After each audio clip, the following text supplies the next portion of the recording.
G'day guys, Steve Morgan here for Fishing Monthly Magazines with Chelsea Yamaha's Rob Neely. Rob, a Haines Hunter 565. It's an offshore model today.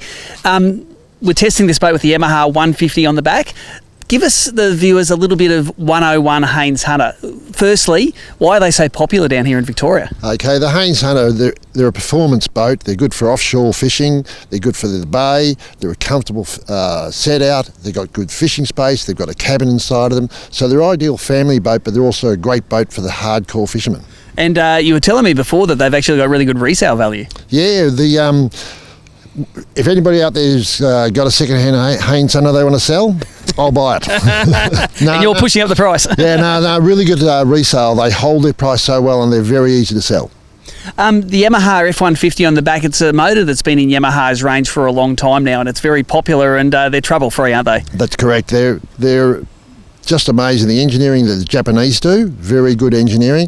The 150 is a 4-cylinder motor, high performance, a lot of torque. Great motor on this boat. And economical as well, which nowadays petrol nearly $1.50 a litre. Yeah, well, the guys who have changed over from 2-strokes to the 4-strokes are telling me on the offshore type work that they're getting 30% savings in their fuel bills. Yep. And that's significant, you know. Now, one of the myths we hear, if you've got an old 2-stroke and you want to upgrade to a 4-stroke, is that service costs are a lot dearer on the 4-stroke. Is that a myth or not? That's a myth. Service cost for a 4-stroke exactly the same as a service cost for a 2-stroke. Except you're not burning the oil in the petrol. That's right. Yep. We've got this set up on a twin-axle, mechanically braked easy tow trailer, and just like the boat they're made down here in Melbourne, those easy tows, they're pretty much the best you can buy in trailers in Australia, aren't they? They are, and they're the recommended trailer for Haines Hunter. Haines Hunter recommend easy tow trailers as first choice, and they're just a great trailer. Putting the boat back onto the trailer, you almost cannot get it wrong. This is a pretty serious offshore fishing boat. It's called Offshore. You'd think that, it's a big offshore boat, it's going to be heavy to tow, but those mechanical brakes say that it's probably only going to weigh just under 2 tonne, this package. Yeah, it's under 2 tonne. I'm not quite certain exactly, but it should be about 1.8 tonne, so loaded up it'd still be under 2 tonne, so smaller 4-wheel drive or that sort of car can tow these easily. This boat's got a 2.4 metre beam. It's the same beam, and it's actually, you can only have a 2.5 metre beam in Australia without having to wear the oversized stickers. So very beamy boat for its 5.6 metre length. How does it perform on the water? That'd give it some stability, wouldn't it? Yeah, they're very stable. The 2.4 width makes them at rest very, very stable, sitting still. The angle of the bow makes them a great performance boat. Going into waves with following seas, they're just a great performance boat. Yep, it seems like this hull here, it's the offshore, and the offshore means that it actually is a little bit higher in the cabin than it just carries that height up forward. It seems it's an evolution because it's got somewhere to stay out of the weather, there's plenty of fishing room in it, it rides well, it's got a great resale value, and it actually trails well. So, to me, this is the evolution of, say, 30 years of boating that's come into a family fishing boating package, and packages start from around 70 grand, don't they? That's correct, and for that sort of money, you're getting a great boat that's going to be it's going to be a boat you buy for the rest of your life. Yep. Well, what we love doing in Fishing Monthly magazines is we love putting these boats in the water. Don't know how far we're going to get into Port Phillip Bay today with these nasty conditions, but we're going to come back to you with some performance statistics.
Well, there you go. This officially holds the record for the nastiest day I've ever been down here on the Patterson River. So we didn't get outside. We only got to muck around in the river itself. And the 565 Offshore, ironically, did all of its boating inshore today. But you can see by some of the cutaways, it was a fairly nasty day. We did find some flat water to do some performance testing on. 3,500 RPM. This motor, the 150 Yamaha, delivered 2 kilometres per litre of fuel burned at a speed of 33 kilometres per hour. Now, that was the most efficient speed. Combine that with the 200 litre fuel tank and you've got a theoretical range of nearly 400 kilometres out of this boat. And I think that's enough to go to Tassie in. So a great range. You don't need to worry about running out of fuel, whether you're spending a big day offshore, you're trolling for marlin, doing anything this boat is designed to do offshore. Love the high gunnels in this boat. The cabin's high, the gunnels are high, there's plenty of headroom in there. This boat, it's a tall boat, and that's great to fish out of. I really do love this flat dash here. The fact that you can flush mount at least a 12-inch unit both in the centre and in front of the driver is fantastic. Set up for modern electronics. Anyone that buys and spends at least $70,000 on a boat are going to put good electronics in them and wants to mount them properly. What else I liked about this boat? I love the little transom door and the little duck board that makes loading and unloading very easy. And I love this underfloor storage bin here, which has got a small lid, but it's quite spacious underneath. You'll fit your limit of snapper in there, no worries at all. Love the drive-on, drive-off trailer. These easy tow trailers are historically very robust. They're a good quality trailer, but in nasty conditions today, this boat loaded at fairly high speed with no problems at all, and Rob from Chelsea Yamaha is a bit of an expert at doing that. So all up, it's a package that you're going to tow with most vehicles. Starts from around $69,950 for one of these packages. This boat, as tested, as is going to go to the Melbourne Boat Show in 2018, is around $87,300. For more information, go to chelseayamaha.com.au, or you can check out Haines Hunter's website. But I was looking through this boat, sort of trying to find things to fault about it, and there's not really much apart from this bait board, which is on backwards, that you can fault. So a big tick to the guys at Chelsea Yamaha for a job well done.